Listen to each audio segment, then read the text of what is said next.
Hey everyone, welcome back to the channel. In today's video, I'm going to show you how to increase the bass in FL Studio, step by step.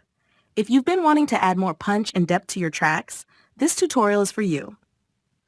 Don't forget to hit that subscribe button for more FL Studio tips and tricks. First, open FL Studio and choose the song you want to bass boost.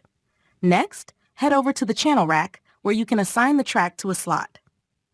I'll choose the second slot for this track. Now navigate to the mixer, where you'll see the track inserted into a slot. Look for the small arrow on the right side of the slot, click on it, and scroll down to select Fruity Parametric EQ2. Once you've selected it, drag it all the way up to the top of the mixer. And that's all there is to it. Bass boosting in FL Studio is simple, yet effective. It can really enhance the low end of your tracks and give them that extra punch. Thanks for watching, and don't forget to like and subscribe for more FL Studio tutorials.